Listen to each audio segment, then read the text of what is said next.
పండిత పామర జనరంజకం, మధుర పద్యాలాపనతో మనోహరం, మహాద్భుతం. తెలుగువారికే స్వంతమైన అద్భుత ప్రక్రియారూపం. పనిలో పశువులు కాసే వేళ కూడా ప్రేమగా, ఆనందంగా గొంతెత్తి పద్యం పాడడం సర్వసాధారణం.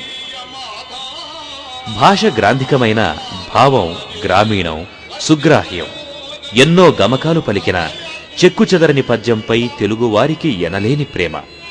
గుంటూరు పద్యనాటక దళం పౌరాణిక పద్యబాణిలో పాడే రైతు వ్యధను విందాం.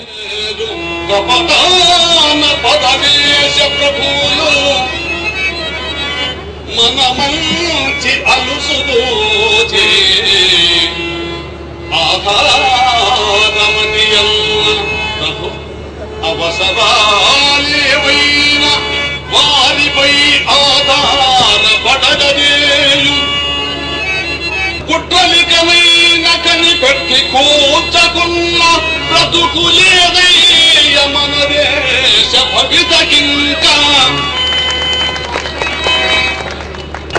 చాలా చక్కదారి గురించిదే ఆచార్య.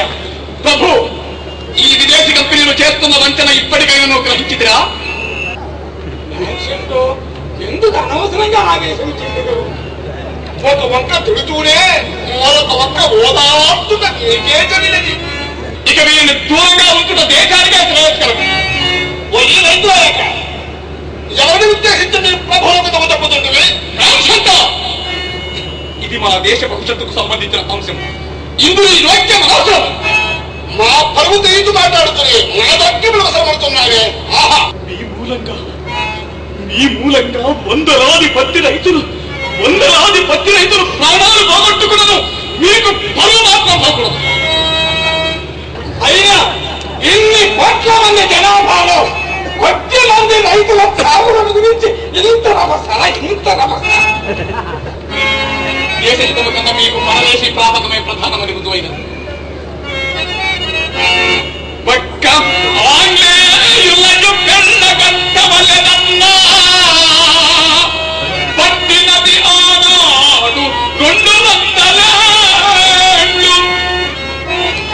అంతకన్నా మించి బల సంపన్నులకు నేడు తిరిగి దేశమాతను తాకట్టు పెట్టుదురా.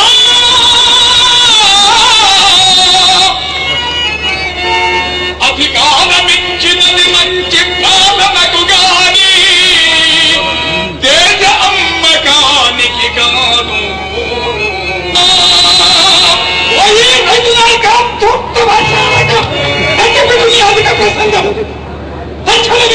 విడిచి వెళ్ళము.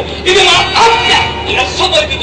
సిగ్గు సర్వమున్న పెట్టలో ఈ సభ పెట్టడం పౌరుషహీనుల ముందు దేశభక్తులు నిల్చుట సిగ్గు శరము లేకుండా మాటలకే స్వదేశీ, చేతలు పరదేశీ ప్రాపకం. మిమ్ములో విశ్వసించుట పాముకు పాలు మోసినంత. తక్షణమే ఒక్క మనవనుచుకుడు ఇప్పుడు వెళ్ళుదని మీకు మీ అధికారములకు భయపడి కాదు.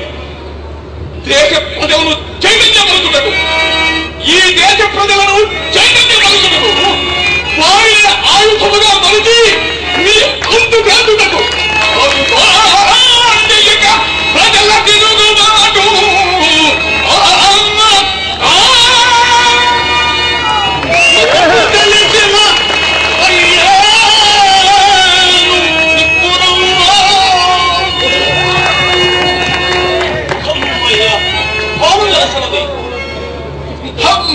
మా ప్రాణములు ఇప్పటి కుదుటపడినవి.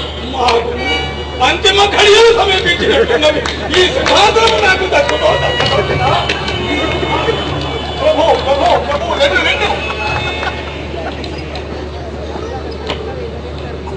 ప్రభు,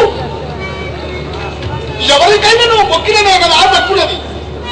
హత్తుకున్న దేశాన్ని రేపటి సంగతి మనకందు. నాకు మన రహస్య ఒప్పందము తక్షణమే మొదలుపడి అది మీకును మాకును తక్షణం అవశ్యం.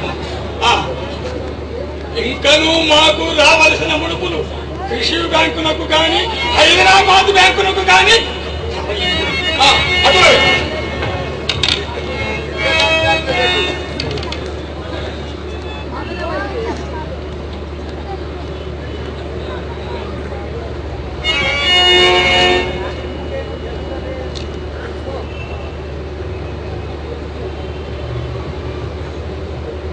ఇదిగో కైకొనడు మా దేశ రాజముద్ర.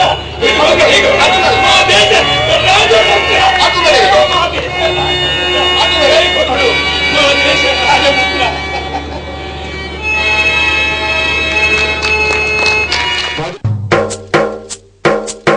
చివరిగా ఓ విన్నపం. ఎన్నో అపురూప, అద్భుత, అపూర్వ జానపద కళారీతులను దర్శించాం. అయితే ఇవి రోజురోజుకి అంతరించిపోతున్నాయి. కాపాడే కళాకారులు సినీ టీవీ సంస్కృతికి బలైపోతున్నారు. కనులు మూసి కనుమరుగైపోతున్నారు. రండి, మనసున్న ప్రతి ఒక్కరూ నిండు హృదయంతో స్పందించండి. జానపద కళల్ని ప్రోత్సహించండి. మనల్ని మనం బ్రతికించుకుందాం. మన సంస్కృతికి పునాది రాళ్లను నిర్మించుకుందాం. భావితరాలకు కమనీయ కళా ఫలాలు తినిపించుకుందాం.